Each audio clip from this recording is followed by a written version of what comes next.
I want to review, and I want you all to help me. What is level 1 of the needs connection model? Nest. What does NEST stand for?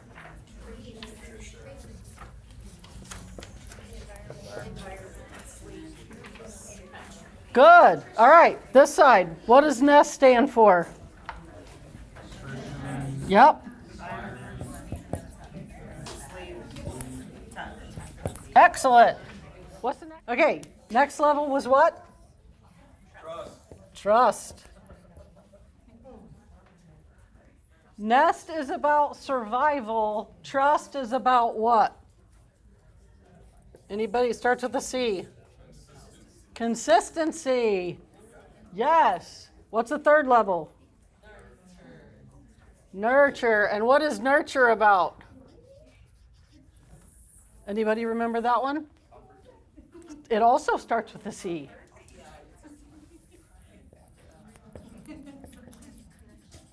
Comfort. Comfort.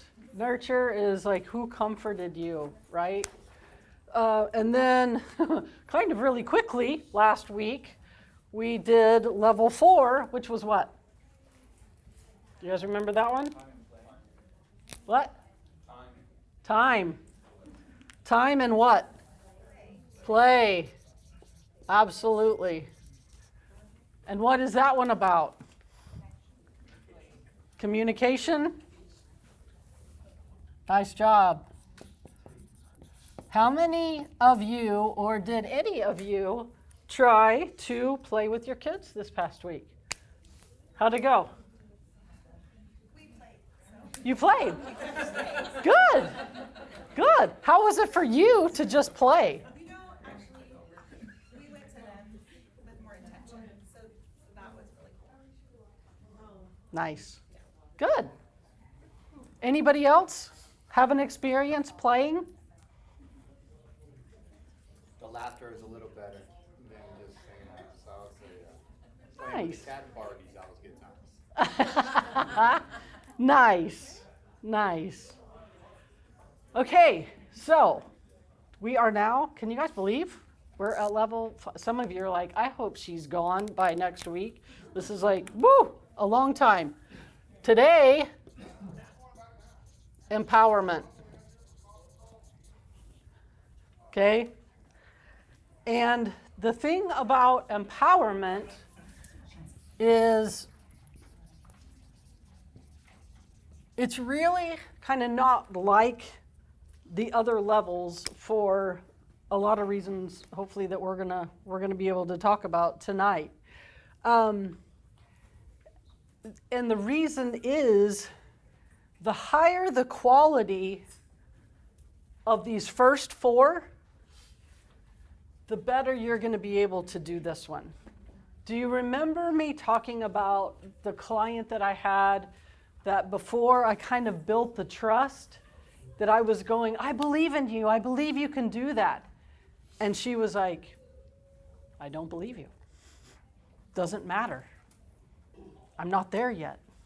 Like your words don't mean much when the trust isn't there, when they don't feel safe, okay? So we can say all the encouraging things we want to all day long, but when it's really going to mean something is when all of this stuff is working well, okay? All of these first 4 levels. So basically, the higher the quality, the first 4 levels, the better the empowerment is going to be, okay? I don't want to go too far because I want you guys to have your notes, or we'll have to kind of go back through. I'll just kind of keep reviewing for a second. When we were talking about the brain, and even trauma and the brain, do you remember what these first levels, what part of the brain that kind of connects with? Anybody remember? Brainstem. Actually, and the brainstem is connected to what part of the brain? Like survival, right? This right here I'm going to get all my steps in just in these next hour and a half. I was just thinking that. You guys will laugh. Like, I haven't done this in so long. Well, I mean, I'm a tennis player. And yesterday morning we had drill. So I had already drilled for an hour and a half yesterday morning. And then I went to work, and one of my clients, I had promised him that the minute the weather got cooler that we would go outside and play basketball. So he comes out, and I had just gotten a shower, just gone to the office. And he was like, "You said," and of course, remember what we were talking about, consistency, keeping your word.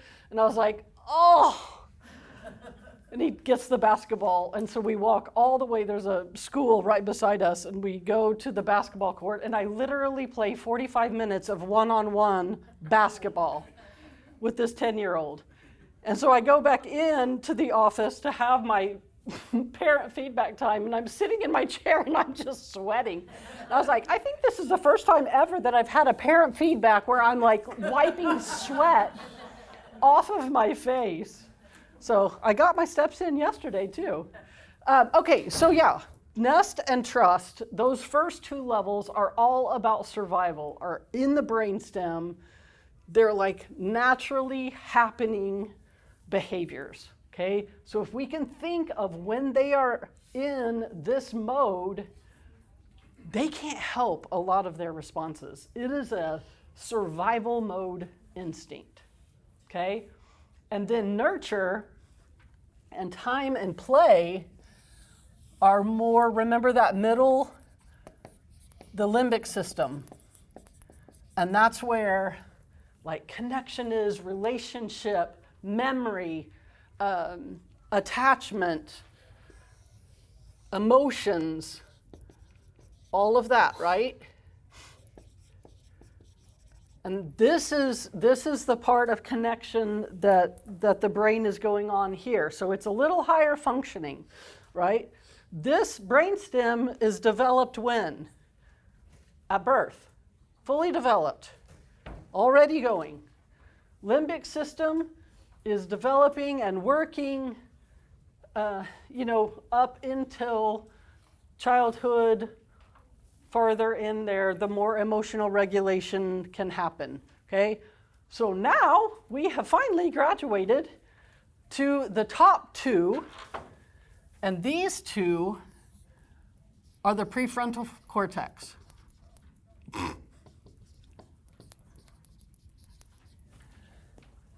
And the prefrontal cortex, if you guys remember, is the thinking brain. It's the logic, we can put two and two together. All of this stuff, right? This is what sets us apart from other mammals because we can think about thinking. We can think about ourself. We can do all of this stuff. And this is a part, when is the prefrontal cortex typically fully developed? 25 to 30 years old. Yep. And this is all of that thinking, logic, impulse control, peer pressure, all of this. This is where, like when we have peer pressure and our prefrontal cortex is not fully developed, we give in to peer pressure much more often, okay? Are you seeing the connection with like teenagers and stuff right there? Yeah, okay? So empowerment is a part of this higher level thinking, okay? So we've really hit with all of these that real baseline connection with our kids, with our spouses, with our friends, all of those kind of things, how all of this connection can happen, okay? And so you can see that the higher quality we can meet all of these needs, the four bottom ones, the higher quality these top two are going to be. Yeah? Yeah, just a quick question, first time here. So, Yeah. Is this like developmental psychology or is this like relationship building or both? Both. Okay. Yeah. This is my model. It's called the needs connection model. And it's based on attachment theory, developmental psychology, and neuroscience, basically, and Was it faith. Personal. Oh, yeah, and God. That too. Yeah, okay. So when we talk about empowerment, and I really am stalling, trying to wait for the thing, so I know you guys want to fill those in. Here's what I call where empowerment is where the rubber meets the road, okay? Because again, we can have all of these needs met, okay? These first 4 needs met, and we can be cruising.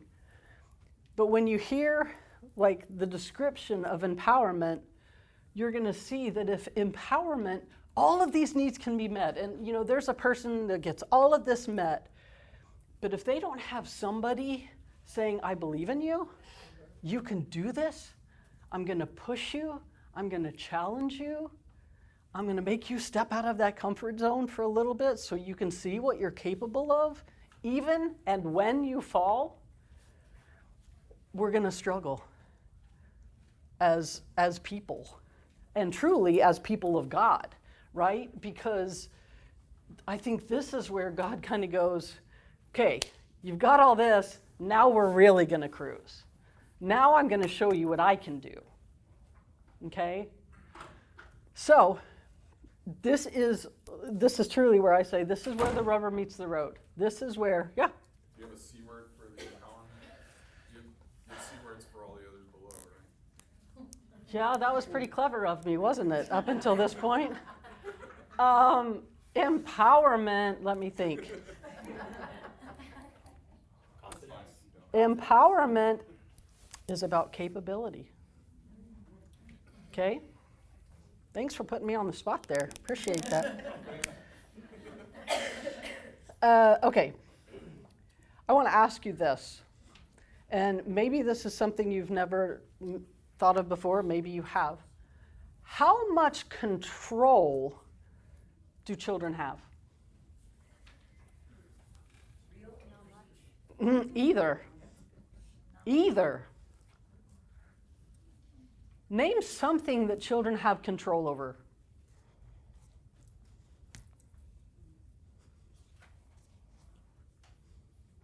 There are actually 3 things. Eating, going to the bathroom, and breathing. Those are the 3 things they can control. And those are the 3 things they use a whole lot to get their point across, right? Right? Or we get kids who haven't gone to the bathroom for 5-6 days. And they'll do that on purpose, right? They don't have control. They don't have control over pretty much anything, okay? Here's my second question. How do you like not being in control? How many of you guys are control freaks? Would you like self-admitted control freak? Okay. I mean, me even saying that, does that like raise your heart rate to even think of like not being in control like kids are? A lot of what empowerment is giving them control, giving them developmentally appropriate control, and that's what we want to do. But here's the deal. And for them, if we have a connection with somebody, if we have a real connection, like this kind of connection, are we more apt to give up control?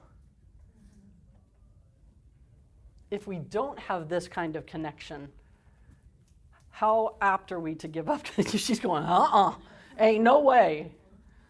That's exactly right. Right? We're not. We don't trust them. We're not in connection with them. They're not comforting when we're upset. Why in the world would we give our control to them? Are you connecting the dots with your kids?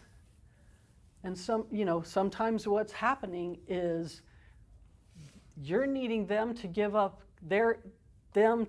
control without the connection. And they're fighting it. You're going, I don't know if I'm ready to give this up. I need this control, just like we all do, okay? So let's think about this. Okay. And I'll go over this again once you guys, all of you type A people that are going to need to fill in the blanks, I'll be glad to go back over this. But empowered kids have more say in the relationship than disempowered kids. Okay? Have you all ever been in a relationship where you didn't have any say? You didn't have a voice? It was all just like, do this, do this. Oh, well, what was that like? Anybody want to share? Not fun, for sure, right? Not relational, probably. So empowered kids have more say in the relationship. Empowered kids typically do not abnormally behave out. Do you remember when I used that term, behave out? Right? That is a kid's response to an unmet need. When they behave out, or even when we behave out, it's typically we are responding to an unmet need that we have, okay? And empowered kids don't abnormally, they're gonna act out, they're gonna behave out that's developmentally appropriate for their age, but they're not gonna do it so consistently because they're not getting what they need, okay? So they don't abnormally act out. Empowered kids are more affectionate, and they don't have the need for bragging or bullying, okay? And that might make more sense when I talk about what a disempowered kid looks like. So a disempowered kid behaves out, which means they are just gonna respond and react to any need that is not getting met, okay? And it's not gonna look like, typically, oh, I know what you need. It's gonna, remember the peas, like flying off the dinner table because they were mad about something that happened earlier in the day. So sometimes we have to really learn how to connect the dots with that. But they behave out. They're actually less affectionate, okay? Now, teenagers typically are not going to be as affectionate as toddlers, right? Toddlers will crawl all over you a lot of times, right? Teenagers, not so much. If they do, we probably need to talk. But again, developmentally appropriately, they are less affectionate than normal. They are more entitled, okay? Disempowered kids are more entitled. They feel like they have a right to more things, okay? Can you hear how this is more cognitive, how this is more higher level functioning than kind of this base stuff? That's why this is so different, but still so important. Disempowered kids have a lower self-esteem.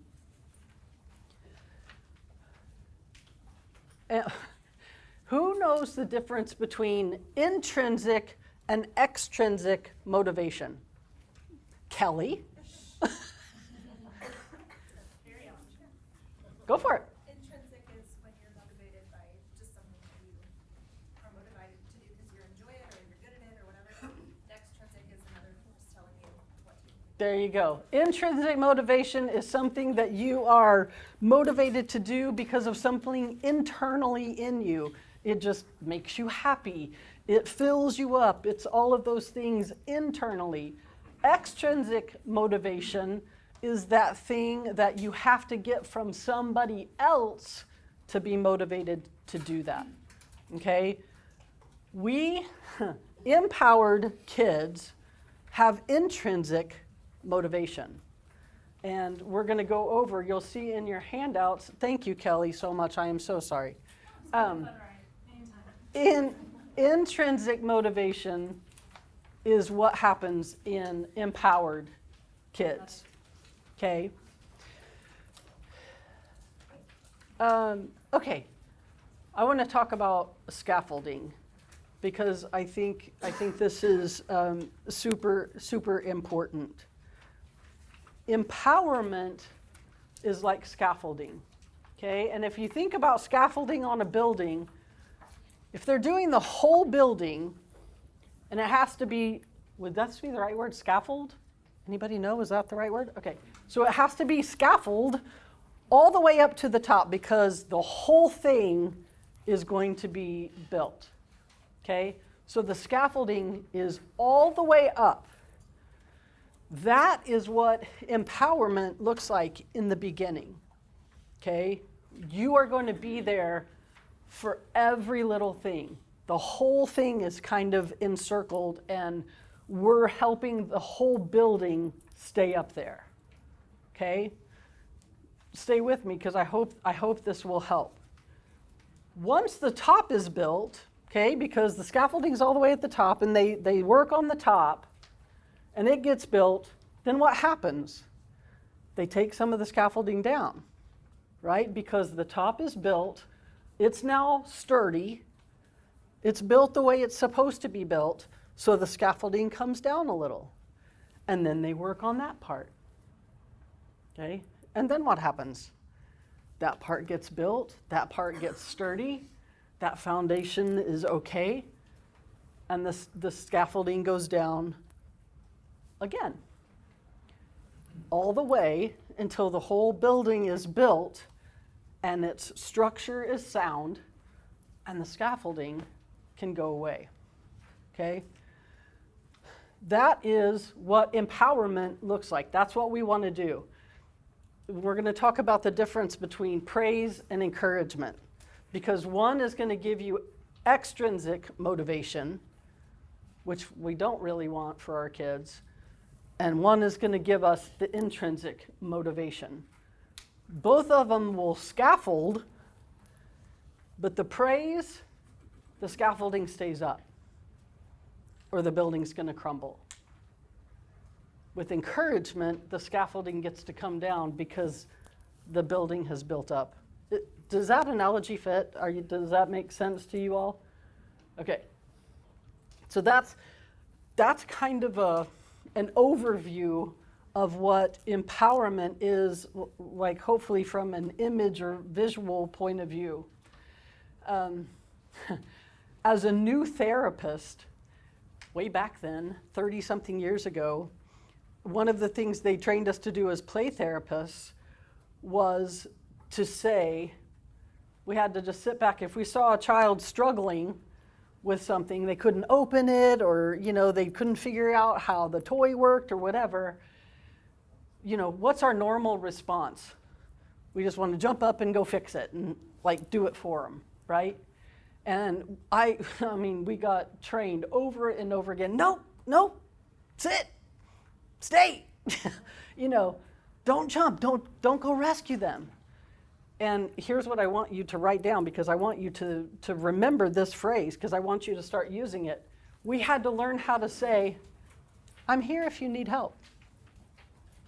We're not going to just jump up and go, oh, here, I know you need me, let me help.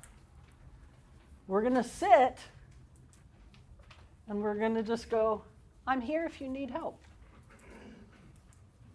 Or however you want to say that kind of phrase, okay? I'm here to help if you need me. Just let me know. And you just sit, okay? As I started doing that and practicing that so many years ago, now it's comfortable for me, but back then it was not.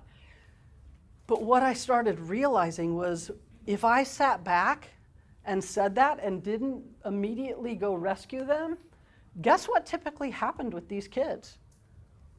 They figured it out. And I'd be like, well, I'll be darned. I didn't know a 5-year-old could do that, but they obviously can. Or just something. And I realized the more I sat back and they just knew they had somebody that was going to be there if they needed them. And sometimes I might say, and this is where encouragement versus praise, I bet you can do it.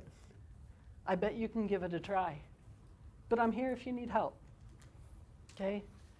you're giving them that intrinsic thing to go, I want to try. I want to see if I can get this. And I'm serious. I was amazed at how much kids could do if we didn't step in, if we didn't just try to rescue them. Any questions up to this point? Do I need to go back over and fill in anything for you guys? Y'all, sorry. No? Got it so far? Wow. Okay. Well, someone's got to send me the notes, okay? Because I missed it, so. I'll send them to you, but you might not get them. Okay, let's look at the biblical meaning of power and empowerment. What does it actually mean from a biblical standpoint? So the biblical meaning of power means to establish power in others to do what they need to do. Pretty cool, isn't it? The biblical meaning of power is basically to impart power on somebody else so that they can do what they need to do. I might even say what they're created to do. Okay, what they're called to do, whatever that is, right? Let me tell you what empowerment is not. Empowerment is not influencing others. It's not trying to put your will onto somebody else. That's not true biblical power, okay? Power is also not finite.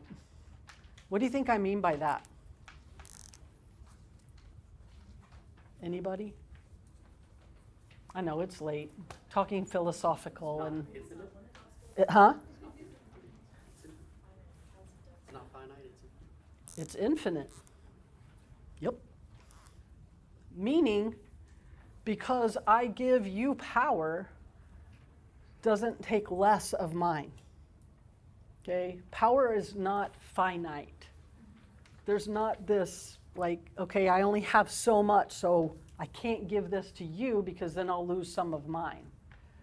And I think a lot of time as parents, we feel that way. If I give them some control, they're just going to take it and run with it, and I'm going to be left out in the dust, and they're going to run the household from now on.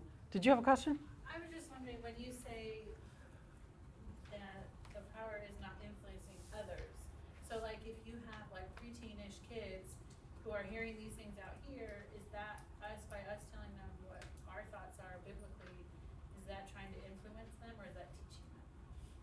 Okay, say that again. I'm gonna try. Yeah, try again. I have a preteenish girl. Okay. And she. God bless you. And so, with her having kind of learning out here other things that she believes that don't line up with what we're saying biblically to her, is that us putting our influence on her, or is that us teaching her? Okay, I think I see what you're saying. I think the difference between power is we're not going, you have to do this because I'm your parent and I'm telling you this is the way you have to believe. This is what you have to do. That would be exerting a non-biblical thing of power. I think empowerment would be, I want to hear what you're thinking. I want to hear what you are hearing and what makes you believe that. You know, I think I told you guys this maybe one of the first weeks, that one of my favorite questions to ask if they come up with some bizarre, thing that they say, that you just go, well, who told you that? Right? And not in some judgmental, who told you that? But I'm wondering where you got that information, and is it really reliable? Is it something you can count on? Is that person always reliable? And if we can have that kind of discussion with them, then hopefully we can influence them not from a power point, but from a connection point. Does that make sense? Yes, it is. I don't think anything I've shared with you guys has been easy, right? No. Are you guys about to just, like, you're going to pull out your Nerf guns and all shoot me at once or something? Hey, I'm here to challenge, right? You've done that, thank you. Okay. But I'm also trying to be encouraging. I am. But it is hard. I mean, parenting, is there anything harder? I don't think so. They see us at our worst, right? And so, like, it's hard to go, okay, be a model when you're cranky at 9 o'clock at night and just want them to stinking go to bed. Huh? Yeah, exactly. So, empowerment is not about influencing. It's not about putting our thumb on them. Okay? It's about giving them some of that power to go, what are you going to do with this? Can I just say something real quick to ease that concern? I know a lot of parents, you're battling that, but do you believe our God and living for Him is the better way? So our kids have to have that journey. Right. So by not being the center of the battle, you're there to continue to walk with them as they figure out, oh yeah, these people know God is really the way, right? But if we become the object of the battle, then the faith is too, and they'll turn just out of pure rebellion. We either believe He is the better way or we don't. And you have the parent out of a confidence in that to not be intimidated by them figuring it out, right? That's hard to It kind of is. let them I know, but do that because you feel like they're going further and further and further. yeah. And How cool it's gonna be when they come back. You know? we'll talk more about that next week when we talk about discipline on the path, okay? But empowerment is a lot about risk taking. It's a lot about challenging. It's a lot about letting them fall. Disempowered kids do not know how to fall. But you said like prefrontal cortex doesn't develop until like 25, 30 years old. But guessing most of our kids are not that old yet. Correct. So like, We're helping them develop this. Okay? As we're teaching them this stuff, even at a young age, we're helping them develop this. Does not wait But till this they- isn't going to develop without these things developing. Okay? If they're still so worried about being safe, we're never going to be able to empower them. And that's what I was saying. If they don't feel safe, us saying, believe me, you're capable, they're going to go, who are you, lady? And I don't care. So it's not right? like you wait till that age too, then it's like fostering it even at a younger age. Even though Oh, absolutely. Yeah, we're not waiting till 25 and 30 to do this. That's just when it gets fully developed, right? All this time we're developing this and trying to like wire their brains the right way so we don't have to come retrain it after they're 30. Does that make sense? Is that you say it's fully developed by 25, 30, is that the physical development or is it the mental development? Both. What happens actually in adolescence is, it's definitely a scriptural word. It's called pruning. Okay, and it's basically once adolescence hits, their brain goes through this pruning process, and it's basically a use it or lose it kind of thing. And so if there's a part of their brain that they're not using much anymore, and that might be critical thinking, it might be kind of the conversation that we're having where you're like, I wonder, I'm curious.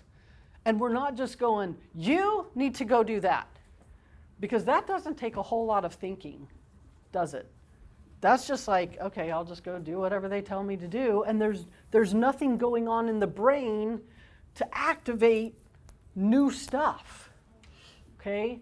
And so in adolescence, if they're not using a certain part of their brain, if they're on social media all the time and all they're doing is screen and talking to friends via text and chat and Lord, I can't even keep up with all the apps and stuff now, you know, TikTok and Snapchat and all of that. If that's all they're doing, their brain gets really wired that way. And then you try to go out to dinner with them and have a conversation and go put your phone down, and they're like, I don't know how to do this. And it's probably not them just being rude. Their brain has not used that connection part. And so in adolescence, it goes, well, we haven't used that in a while, so let's just cut that out.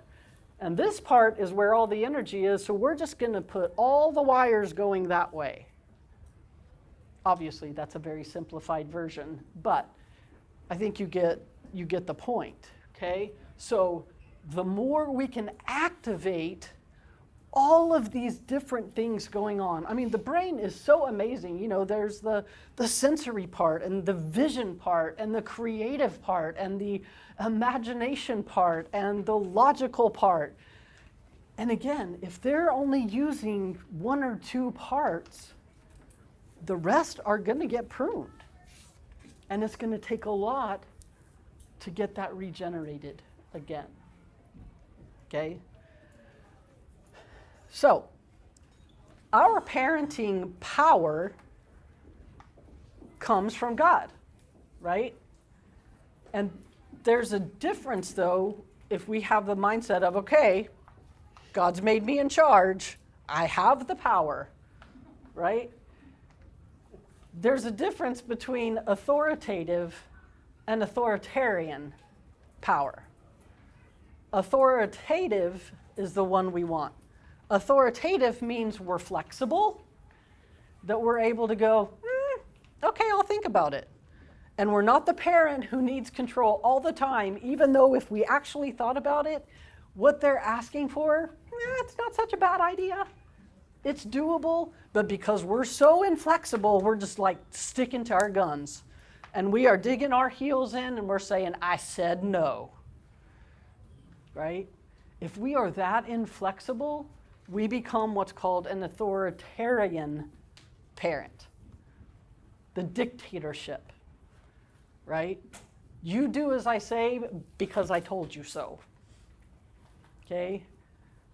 Do you think that's the way God relates to you or wants to relate to you? I know some of you may think that's how he does things, right? But if we look at Scripture and look at the character of God, he is much more authoritative. Can you think of a time when God actually changed his mind? Right? He did. There were a couple of times that some of the people in the Bible convinced God to do something different. So even God was flexible in his parenting, in his power, okay? So we have to be flexible. The other part is we need to, now I can't even find it. We'll get to that. But this is the part, and again, this goes back to kind of this whole thing of empowerment can really make or break kids. I know I might step on some hearts right now, and if I am, I apologize. But I do want to say that there are, the reason I feel like this is so important is because we can get all of these needs met, these first four. And we might be rocking and rolling, but if we get to that next one, and there was nobody there to tell us that they believed in us, and we can do it on either extremes. We can disempower on either extreme. One being, we totally try to put them in a bubble. We don't want them to feel pain. We don't want them to hurt. We don't want them to fall. We don't want them to fail. And so we try to wrap them in this bubble, and we're going to do everything we can to keep them from falling. Or we're trying to keep them from not having stress in their life. And do you guys remember me talking about there is a good stress? Remember, we need to get them out of that window of tolerance sometimes so that they know what that feels like, their body can do it, and then they can come back down. Okay? That's what empowerment does. It sends us to that place of, man, I don't know if I can do this or not. I don't know if I'm capable. I don't know if I can.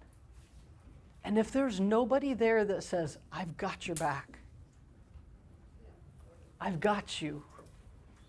Not, I'm going to keep you from falling. Not, I'm going to never let you feel pain.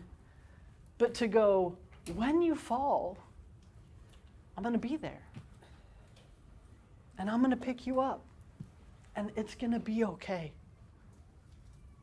The best parents help their kids resist when stress comes, not let stress come in. That was a bad way to say it, but I hope you know what I'm trying to say with that. The difference between getting the first 4 needs met adequately and then adding empowerment is staggering. Absolutely staggering. This is probably maybe the most important thing for tonight. We are not to influence kids from pure power to do what we want. We are to empower them to find and use their strengths to fulfill their significant place in life. And as I wrote this out again, I started thinking, I wonder how many of us, when our kids are young and it's busy and it's chaotic and there's so much going on, that we kind of remember these kids are here on earth for an absolute reason. And they are just as significant and have a significant place on this earth and value as we do. They may only be this high, but they're just as significant and they're just as valuable. And empowerment is the thing that helps them go, I am valuable. I matter. I can do this. And so I can do big things, right? Let me just stop for a minute and just see. That was fast. Okay, so maybe if you answer this one question, it'll help you the other ways. So Talk louder, so. so like for what kind of personality would be a palm tree versus like a pine tree with empowerment? I think with pine you have to wait for them to be. They're the kind of personality that doesn't always feel inspired much to do.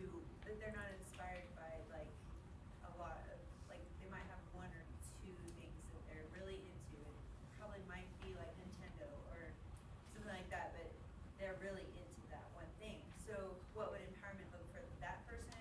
And then for the really like outgoing, but like will latch on to anything that's popular, person on the other end, which would be like a palm tree child, like how would empowerment look for a parent of that child? Like while still hoping to keep them somewhat safe while not losing your sanity.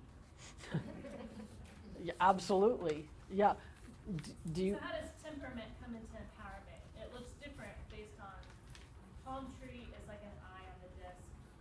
The pine is your S on the disc. So she's relating to like her kiddos have different temperaments, and how does empowerment look based on that? I felt like we just talked in a foreign language. That was funny. That's just like my, that was funny. Thank you for translating. Yeah. It's another class, sorry. Yeah. So, yeah, I mean, temperament does play into it, right? And we have to learn, and this kind of goes probably back to even the love languages. And how do kids respond to encouragement different, in different ways. And so you have to find that thing. And I'm not talking about rewards. Okay, that's that extrinsic motivation. When we, yeah. I was just gonna say, do you feel it's like meeting them where they're at, like regardless of whatever their temperament is, just kind of meeting them where they're there and going from there? Yep. Yeah. So, like, if they have a temperament that's quiet and shy, maybe the S, right? They don't like a lot of conflict. They just are like, I just like things the way they are. Don't change anything. And maybe we're the I, we're the loud one, and we come in, and so we're trying to encourage, and we go, woohoo, way to go, and they're like, wah, that was way too much for me. Okay, that's not going to motivate them internally. All right. So yes, we have to meet them where they are. If we have that quiet, shy kid, it might be going up to them and sitting next to them, maybe not even looking at them, and just going, that was awesome. he goes, yes, it was. And that's probably what an S would do, right? And so, yes, we want to meet them where they are and let them know you're pleased with them, not the work that they did, but for the effort, for the perseverance, for the whatever, okay? Yeah? Yeah, when I think about enforcing, that's a word that I wrote down. I have a 2-year-old, almost 2-year-old, and he's a palm tree, but he's also very cautious. That's the I, right? Oh, I'm sorry. No, that's okay. We kind of know. And in any event, he wants to try. And for me to empower him, what I do is I don't take over for him. I do watch him. But sometimes if he gets stuck, that tension, I will encourage him to the tension so he can see you can't do this. So I see that not just as something you would do with preschooler, but Yeah. you would do with any age. Yes, absolutely. And I don't know if you guys could hear that, but it was basically, what did they do when you're watching them and if I got this right, they can't do it. And they're getting frustrated. Is that right? And that is when you're going to step in, because remember the window of tolerance. If they're up in that window of tolerance too long, that's not good. We don't want that. We want them to come down. So we might need to step in and go, you're getting really frustrated. Let me try to help you. Or let's put it down for a minute and let's take a couple of deep breaths. And if you'd like to try again, we can try again. Something like that. But yeah, again, and that's helping be the regulator. At 2, we're still the regulator. And so you're basically going, this is what I want your brain to go. Okay, this is too much right now. I want to set it down. I want to calm down, and then I'll go back and try again. Is that what we would want his brain to start learning? Absolutely. So that's what we're going to do. Great. Absolutely. Will that work with a teenager too? Yes. Did I tell you? I told you guys about, did I tell you about the vagus nerve? Oh, I didn't. This is the greatest thing ever. Okay, so there's this thing called the polyvagal theory, and it's this guy named Stephen Porges who says there's a huge vagus nerve that goes throughout our body. And it's the nerve they know now that helps regulate the nervous system. So it calms down. What they found out, and a lot of you guys know about deep breathing, right? Where you, and that calms our nervous system. It literally, the exhale in that calms our nervous system. And I promise you, all of you, this is called mirror neurons, all of you who just kind of felt a little calmer watching me do it. That is called mirror neurons. And so when you're with your kid, even if they won't do the breathing, you do it for them. And their mirror neurons pick it up. Okay? So vagus nerve, this is for all of you who have preteens, teenagers. When they get frustrated, what is the sound that teenagers make?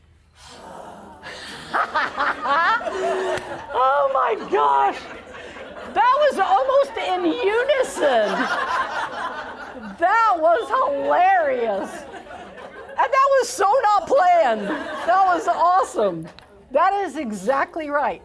Here's how great God is. When you not only take that deep breath, but make that, guess what nerve you're hitting?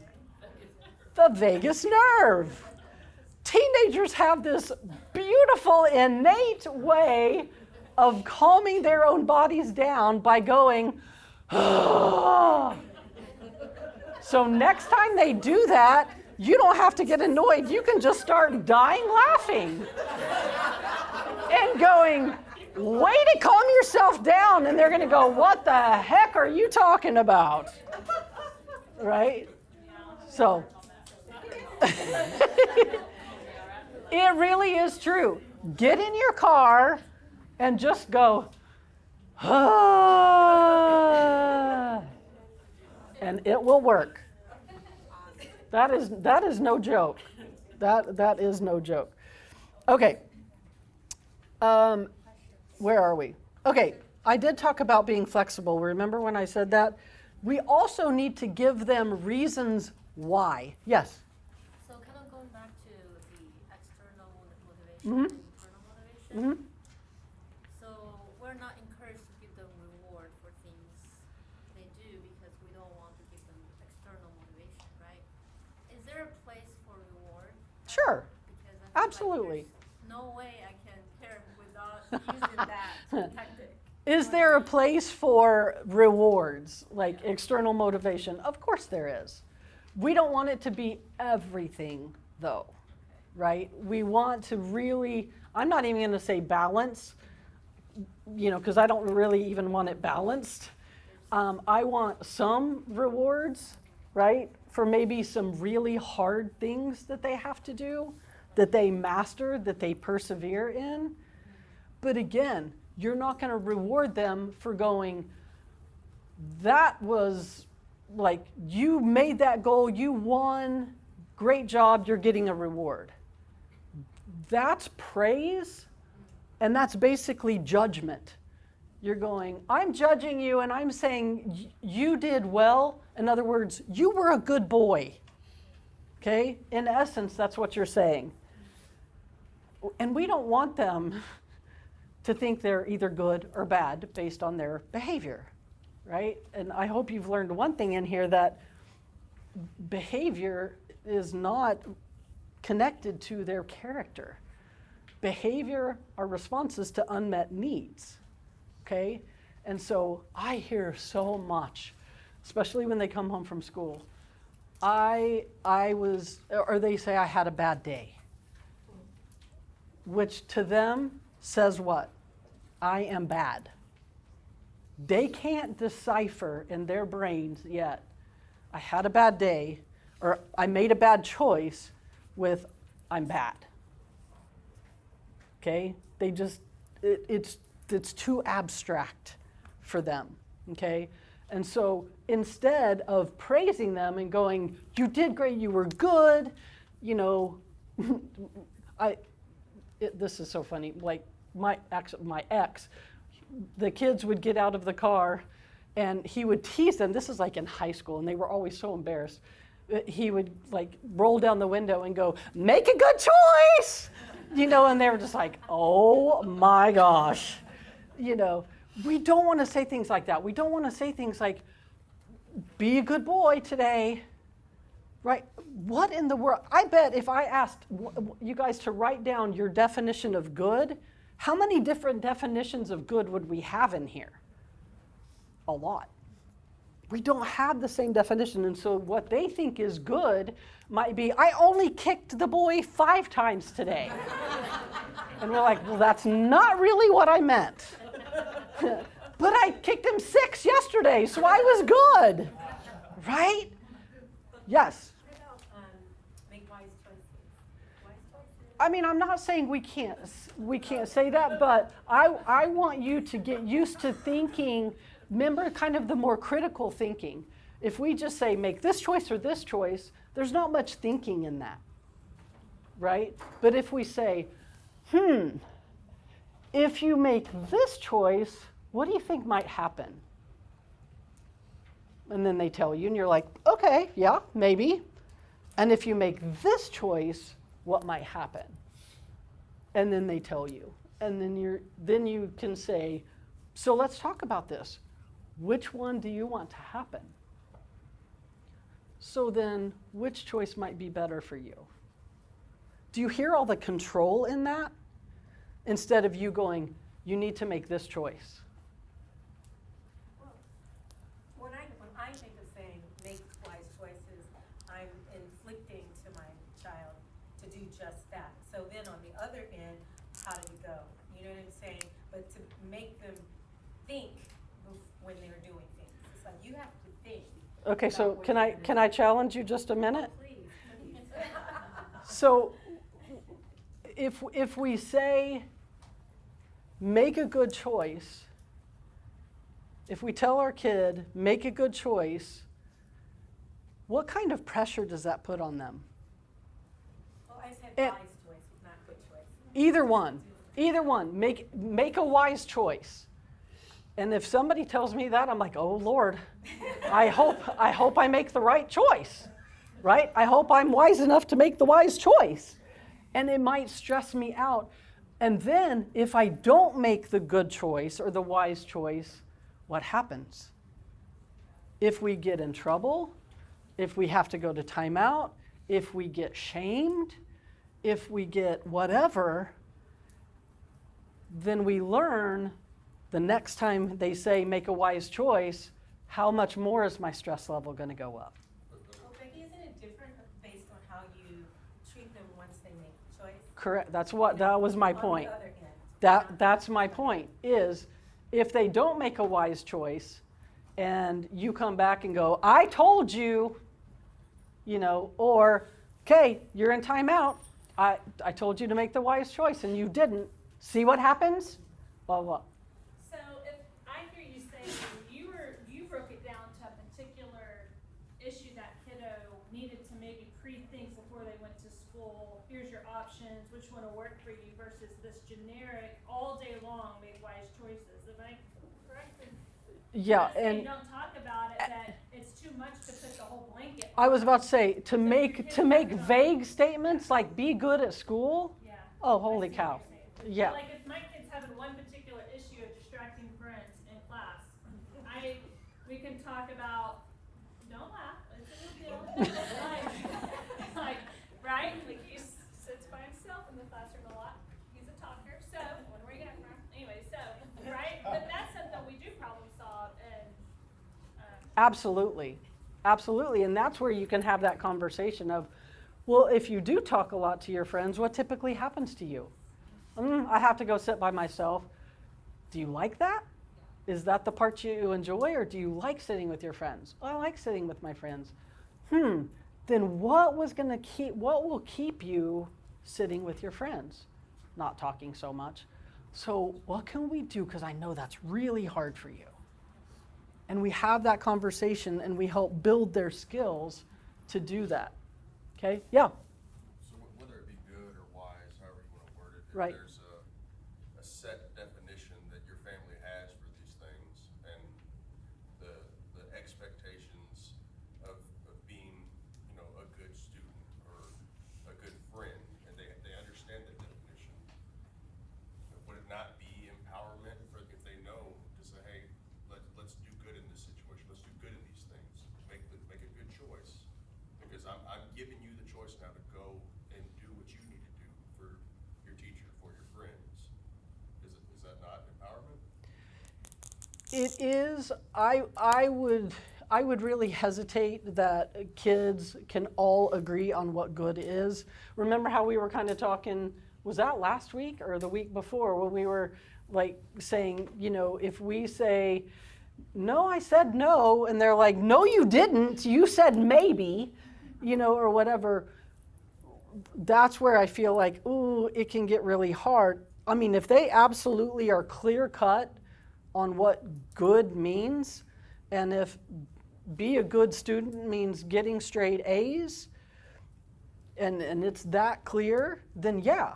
As long as it's specific, you know, and that everybody understands, okay, we're going to be on the same page here with what this is. I guess my point is, just don't be vague. Don't be vague. Be as specific as you can, and then when they make that choice, when they make that thing that maybe you've been talking about or you've had that conversation about, then you're going to encourage instead of just praise, right? And we can get to that too. If you look at the handout on the different things between praise and encouragement. I actually don't have the handout, so I can't look at all of them. But basically, the differences are praise is going to be that external, thank you, the external motivator, okay? And they have the power, you know, to just come from outside to get what they need. So they're going to do whatever it takes to get that external motivation. One more thing that I don't think I've said in here before, and we've talked about connection this whole time. We're all about connection. One thing I'm kind of working on truly is like a clinical study, and I have my behavioral pediatrician working on it with me, is that, okay, so if positive connection, if good connection gives us that physiological feeling, right? And connection, if we think about down here in like the brainstem area, is that attunement thing, right? It's that, ooh, it's that dopamine hit that feels good because I feel connected to you, and our bodies are kind of physiologically responding. It feels good. We're attuned with each other. I'm focusing on you, you're focusing on me, right? That whole like really good connection thing. And I started thinking, well, if attunement is about focusing on a person, like putting your whole focus on somebody, and it's about a physiological response that can raise dopamine, wouldn't a negative connection give that same reaction? So, you know, we can have kids, maybe even at this empowerment level, that are doing things that, like in essence, because I hear this a lot, they just wanted my attention, right? And the way I would always rephrase that is, no, they want your connection. They don't want your attention, they want your connection. And if the only way they get it is negatively by going, nay, look at me, right? And they, you know, they get your complete focus, they get your physiological body going, they get your hormones going, and they're in tune with that, then that's the hit that they need, okay? And we have to kind of revamp that part of it. And that's where empowerment can do this, okay? Because when we say, can you hang on one sec? When we praise, we're focusing on the accomplishment. We're focusing on the end goal. You won, or this is a beautiful picture.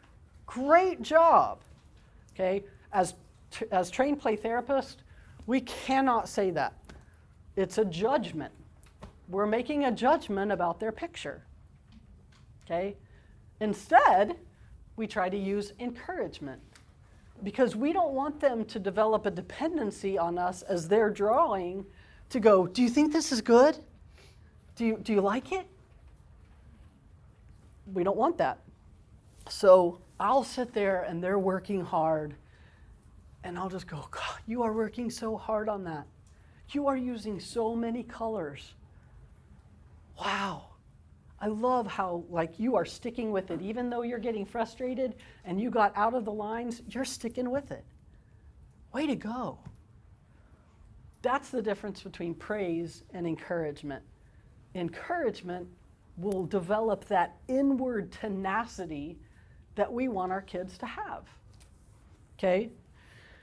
And again, like the praise is a judgment. And it doesn't sound like a judgment. And again, I really don't want you guys to go away frustrated going, oh my gosh, all I do as a parent are the wrong things. Okay? I really don't. It's not that these things are bad. And obviously, you're doing them with great intentions. What I just want to open up to you is maybe a different way to do it that will help you, I think, meet your goal as a godly parent more than what you're doing. Okay?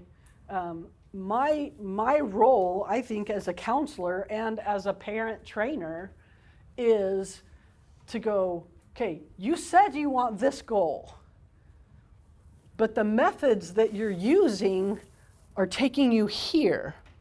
Okay? And I don't want to make that judgment to go, you're a bad parent, blah, blah, blah. What I want to just show you is maybe if we just turn back this way a little bit in what you're doing and the methods that you're using, you really are going to get to those great goals that you do have. Okay? Do you mind giving more examples on what to say and not to say, the praise versus the Yeah, actually.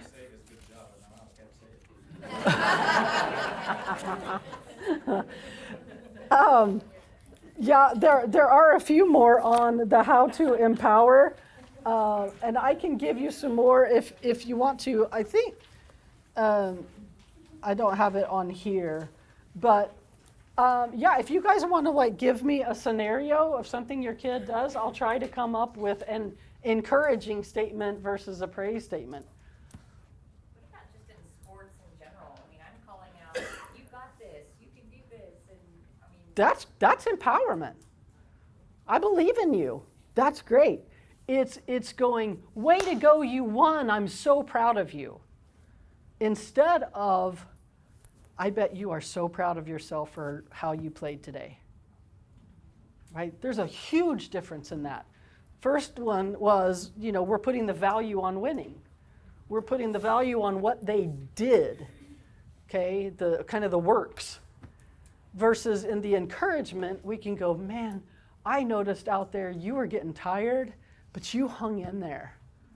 That was amazing. I loved watching that in you. Right?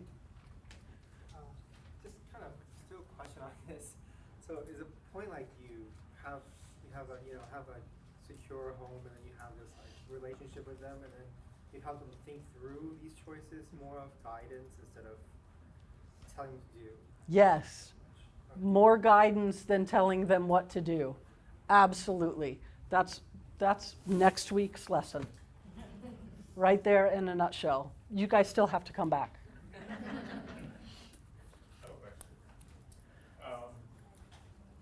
I understand the intrinsic aspect where trying to build self-worth, but there is definitely a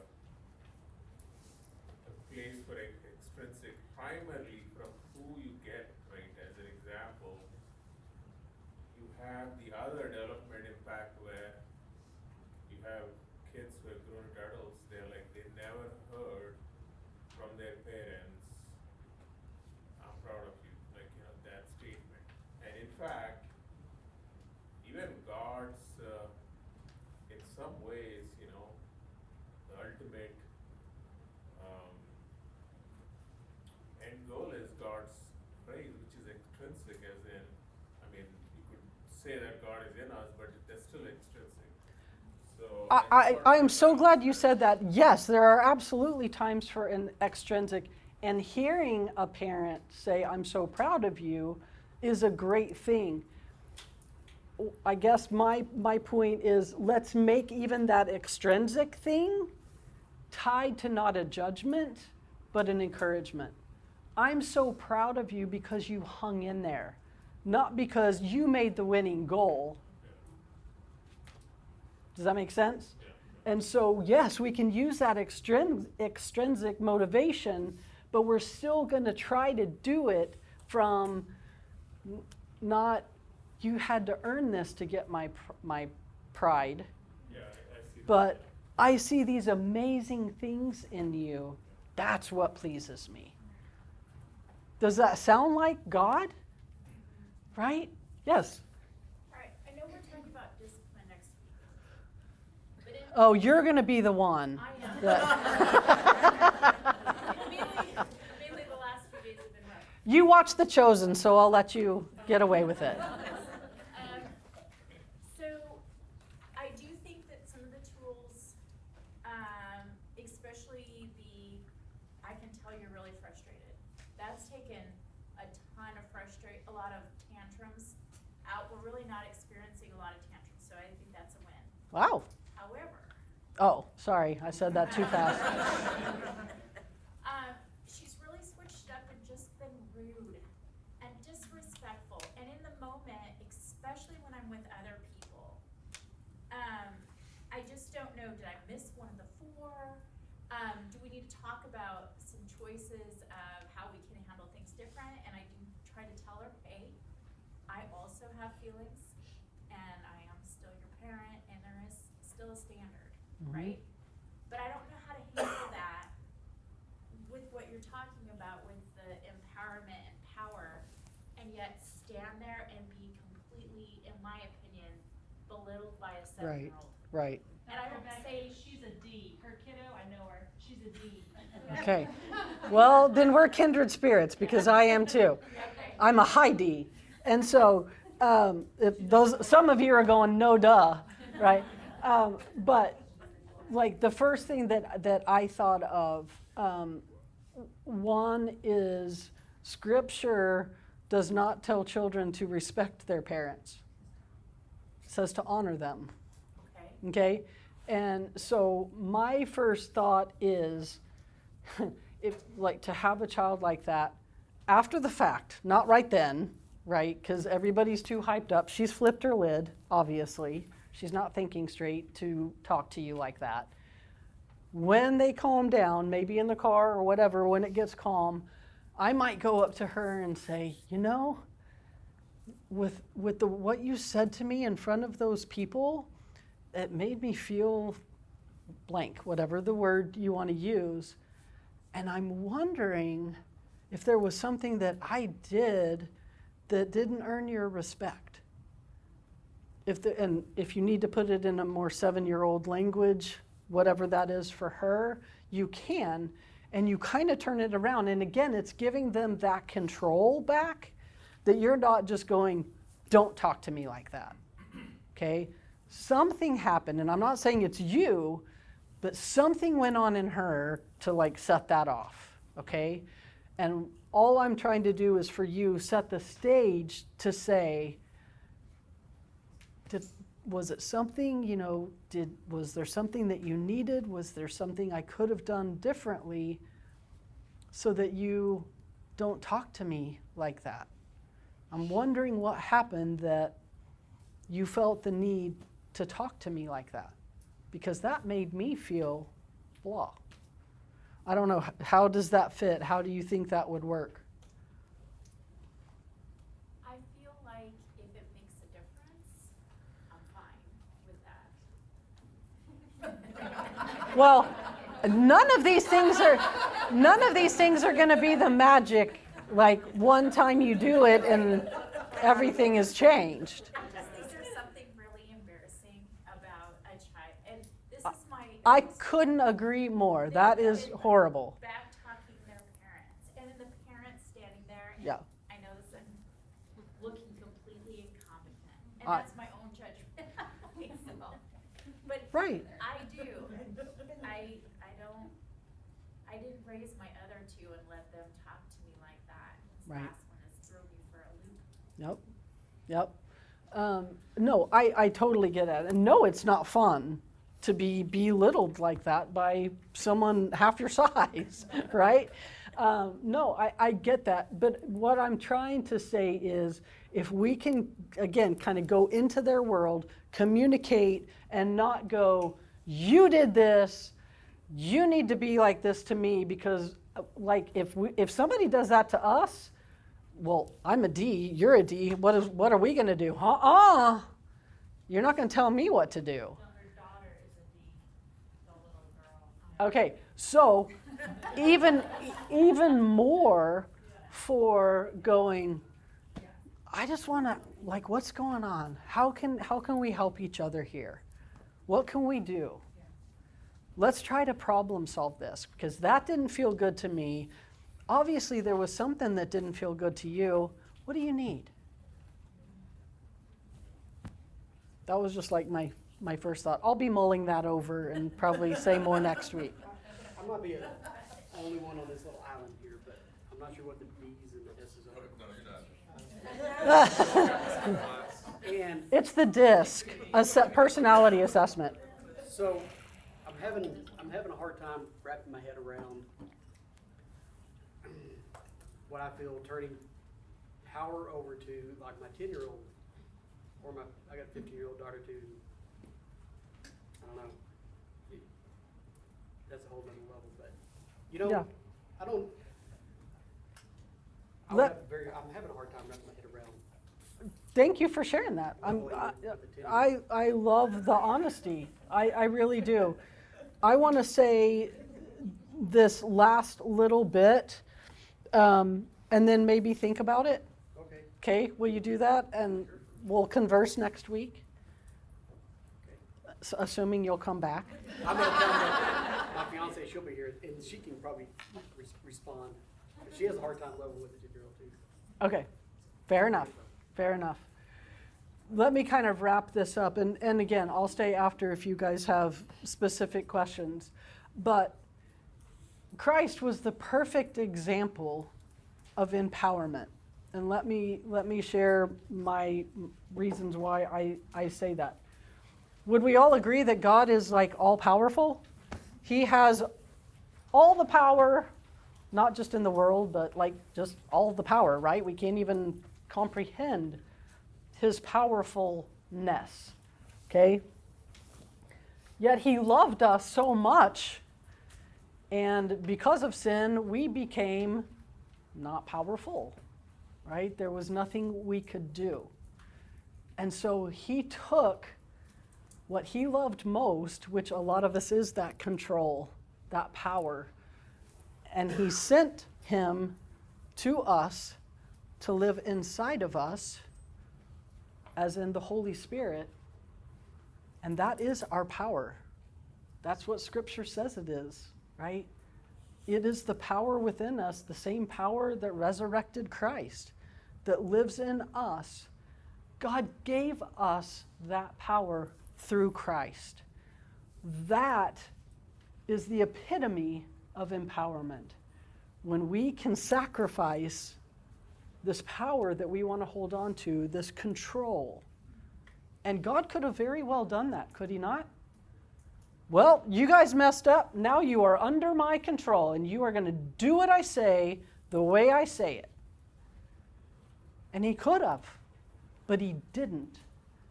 And instead, he gave up that control and said, I'm going to give you free will, but I'm also going to give you the power and empower you to do so many even greater things than Christ because of what I'm going to put into you, what I'm going to impart into you.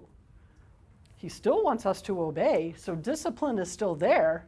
It doesn't mean he's going, okay, free for all. But he has that flexibility, and he's also given us that free will to go, if that's what you choose, that's what you choose. And that's what we're going to talk about next week. But that Christ is that epitome of what empowerment looks like, okay? And I guess, just the last thing is just, we want to imitate that. We want to imitate somebody who had all of the power, all of the control, but he also knew that when he gave that away to us, that it wasn't taking away from who he was. It didn't take away anything from him, and all it did do was build connection so that he could continue to empower us more and more. Okay. I know this was a lot, you guys. I feel like now it's like I know I have challenged you a ton. Again, like, pray about this. Take this and hang on one second. And you know, if there is stuff in here that doesn't fit with you and your family and your beliefs, that's okay. This is my interpretation of what I think God, you know, has seen through Scripture, as well as what we've seen in the counseling fields and stuff. This would not be the first time I've made mistakes. Just ask my kids, right? So take it and pray about it and go, how does this stuff fit for my family, for my kids, for who I am, and for our situation? And leave the rest. I promise it's okay. The last thing I want to do is make you all feel like I'm horrible parents, because you're not. You're here trying to learn. Okay? Yes. I'm intrigued by this last page. I know you only have a couple more minutes left, but Yeah. what is the intention here? That was doing it too fast. That's actually for next week. Oh, okay. But that's okay, because if you want to go ahead and do it before next week, you can. This is actually a scale one of my other therapists and I came up with that kind of helps you like visually look at what needs did I get met as a child, okay? And so it's just kind of on that scale of you can go, you know, yeah, no, I did not get this need met, and so it's over there to the left. Yes, I got this need met, great, and it's over there more to the right, and you can just dot. And that way you can kind of visually see where you might be lacking and where you can focus to go, God, I need help in you meeting my need in this particular area so that I can be a better parent for my kiddo. But yeah, that's what that is. You're welcome. All right, can I pray for us? God, thank you so much for this time. You know that I prayed, Lord, before this class that I would speak your words. And Lord, I pray that again. And again, if there's something that I said that was not from you, God, from your Spirit, then let it fall on deaf ears. God, I just pray that every parent here from you, God, feels empowered to do something that maybe they never thought they would be able to do as a parent. God, that you would clarify for them how you want to speak to them about this. I thank you, Lord, so much for sending your Son and giving us your power so that we can do things, God, that we never thought we could do, because you have called us to great things. And God, I truly believe one of the greatest things is for us to be a godly parent. And so I pray blessings on every parent here tonight, God, that you would lift them up in ways this week that none of us can even imagine. Thank you for your Son and for all that he did for us. In Jesus' name, amen.